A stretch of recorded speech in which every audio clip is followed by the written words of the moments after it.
ভারত পাকিস্তানের লড়াই যেন শুরু হয়েই গেল। কাশ্মীরের নিয়ন্ত্রণ রেখা জুড়ে উভয় দেশের সেনাদের মধ্যে শুরু হয়ে গেছে গোলাগুলি। আর এই নিয়ে সামাজিক যোগাযোগ মাধ্যম থেকে আন্তর্জাতিক রাজনীতি সব জায়গায় শোরগোল শুরু। তবে কি অবধারিত যুদ্ধের পথে এই দুই দেশ? 25 এপ্রিল এক প্রতিবেদনে ভারতীয় সংবাদ মাধ্যম এনডিটিভি জানায়, কাশ্মীরের নিয়ন্ত্রণ রেখায় দুই দেশের সেনাদের মধ্যে শুরু হয়েছে গোলাগুলি। তবে পাকিস্তানের কোনো গণমাধ্যমে এখনো আসেনি এমন সংবাদ।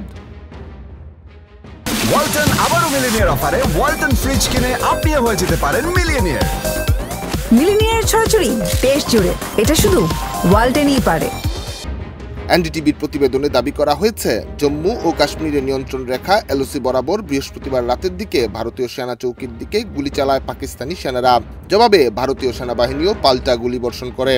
সেনা সূত্রে জানা গেছে, এই গোলাগুলিতে কোনো হতাহতের ঘটনা ঘটেনি। কাশ্মীরের পেহেলগামে হামলার পর পাল্টাপাল্টি পদক্ষেপে ভারত ও পাকিস্তানের মধ্যে তৈরি হওয়া উত্তেজনার মধ্যে দেশ দুটিকে সর্বোচ্চ ধৈর্য ধরার আহ্বান জানিয়েছেন জাতিসংঘের মহাসচিব আন্তোনিও গুতেরেস। এই নিয়ে খুবই উদ্বিগ্ন বলে জানিয়েছেন তিনি। ডেস্ক রিপোর্ট, দেশ রূপান্তর।